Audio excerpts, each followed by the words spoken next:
Welcome back. You're still tuned into Halftime Report on CNBC TV 18. But let's get chatting now with a couple of companies. JK Paper came out with numbers a couple of weeks ago. We have with us Mr. A.S. Mehta, the president and director of JK Paper, who's joining in to discuss the numbers as well as the outlook for the company going forward. Mr. Mehta, hi. Welcome to the show. I just wanted to start by talking about your revenue growth, which you've seen for Q4. We obviously understand that there's a base impact because the paper industry was one of the hardest hit with regards to COVID-19. But can you give us a sense in terms of what it was on a normalized basis on a year-on-year growth for you in terms of volumes? And what has been the impact of the second wave on the company? See, Q4, when you see, if you compare with the last year, the same Q4, the impact of COVID, the beginning of the COVID, the first wave, the impact was for 10 days, I would say. So the revenue growth, what we saw in Q4, something around 22%. On a normative basis, I would say that the growth was in that quarter close to 15% on a normative basis. I mean, it was 22%, but as a normal period, if you think of, if the Q4 of the last fiscal would have been a normal Q4, the growth would have been 15%. And the major contributor in this growth was the Sirpur.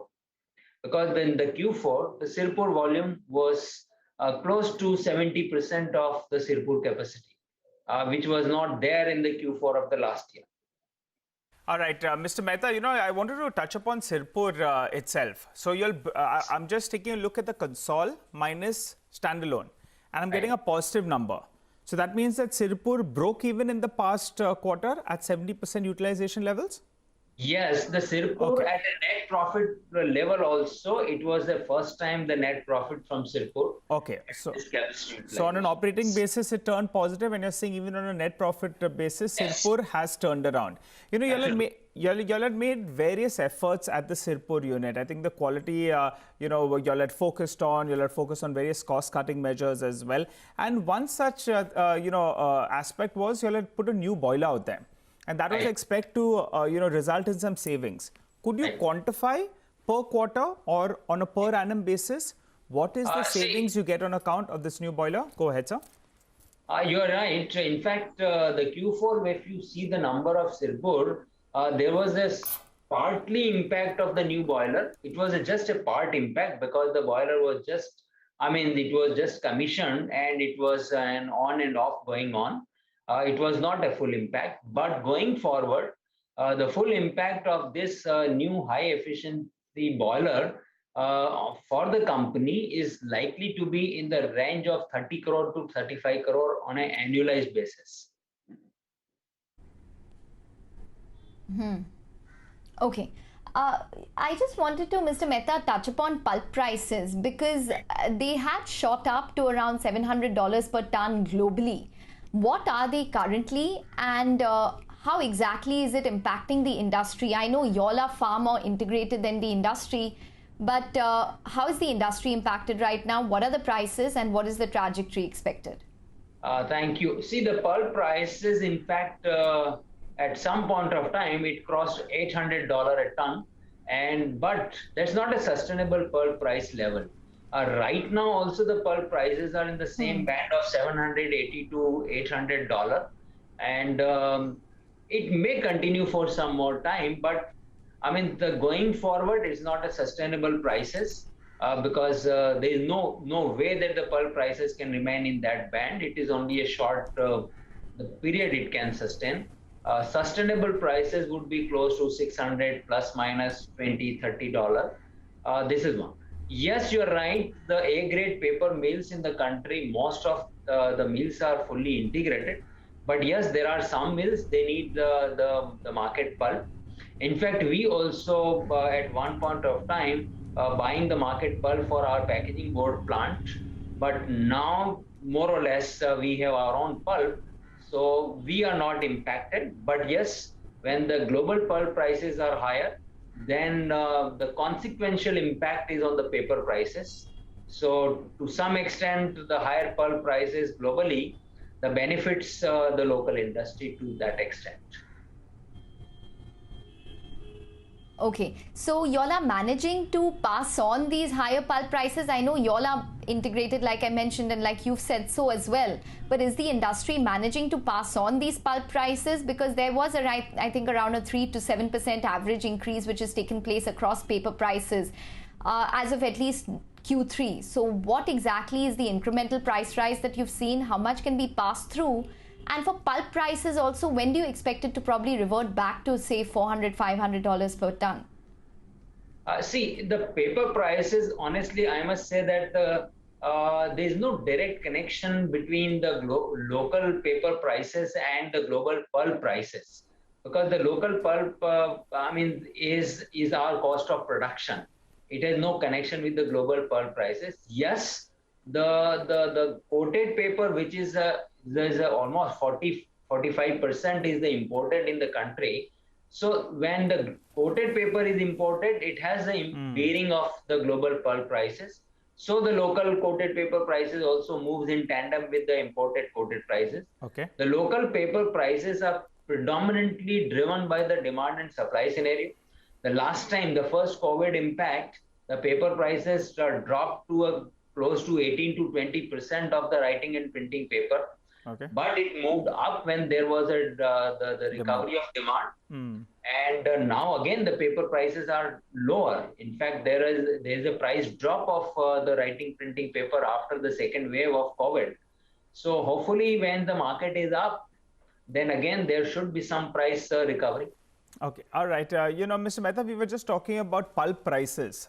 Y'all had undertaken, in your Gujarat unit, that's the existing unit, y'all had put a new pulp mill, so what's the status out there? Has that already been commissioned? Because that will help the quality of the paper, it will reduce pulp cost as well. So in terms of Gujarat, I wanted to know the status of this. And also, since we're talking about Gujarat, your board division, now that's likely to come up. When does commercial production start from there? Okay.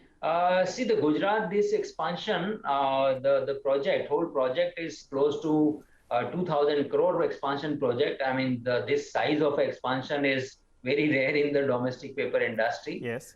So in this expansion project, we are putting up a brand new board machine, which is a 1,70,000 ton board machine. We are putting up a refurbished pulp mill of 1,60,000 ton.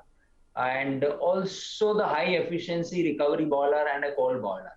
So that is the total expansion project. See, our project and projected date for this expansion was sometime in April and May. But because of the COVID, there were many restrictions, migration of labor and all other factors they impacted. So now we are likely to start the trials and final commissioning activities from the July, and hope to have the production from the machine by end of the next quarter, I mean the Q2. Okay. Simultaneously, the pulp mill will also start producing pulp. So that's the status. Okay, all right. So by the end of Q2, both these two will be on stream. Hopefully, commercial production as well as the refurbished pulp mill, so to call it, will be on stream maybe in the month of September, going by what you're saying. Final question, Mr. Mehta, then, in these tricky scenarios, you have done some capex, you'll have a fair amount of debt in your books as well. So give us a number. What is the peak debt level for the company in this year so far? And from there, what will be the repayment strategy? Please go ahead. See, you have seen and aware about the financial strength and the quality of the balance sheet now we have today. So even after all these expansions and our Sirpur acquisition and everything, our peak debt is going to be somewhere around 2,600 to 2,700. So which will be fairly comfortable debt for a company like ours. And going forward, I would say March 22, our debts should start coming down because the repayment will be there. And the repayment is likely to be something around 300 to 400 crore, depending on the different fiscal year. But there will be a sufficient and adequate cash flow available. So I think that I mean, we are very comfortable as far as the financial position is concerned. One quick question. Okay, just before we wrap up this conversation, Mr. Mehta, I just wanted to understand your guidance for FY22, because it doesn't seem like, offices and schools will probably open up full-fledged. So what is your guidance in terms of, say, revenues? At least if you could just give us a rapid, quick answer on that. Do you expect a decline in revenues year on year, marginal increase, or a flat year? See, if there is no major now the COVID impact, because this is the if is a rider.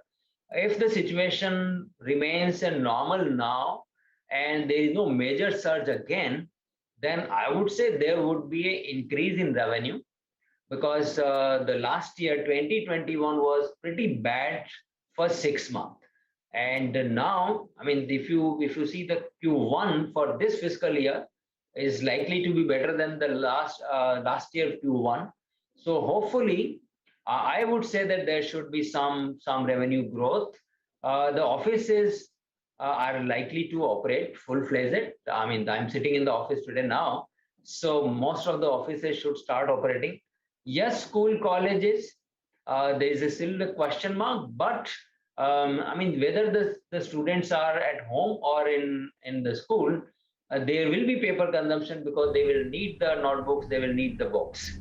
Yes, there may be some impact, but to my mind, there should be a better period for all of us. Okay, all right, Mr. Mehta, we're going to leave it on that note. Thanks very much for joining in and speaking to us. So that's JK Paper. We need to take a short break, but full tilt on the markets. Prakash Gaba next once we're back. Stay tuned.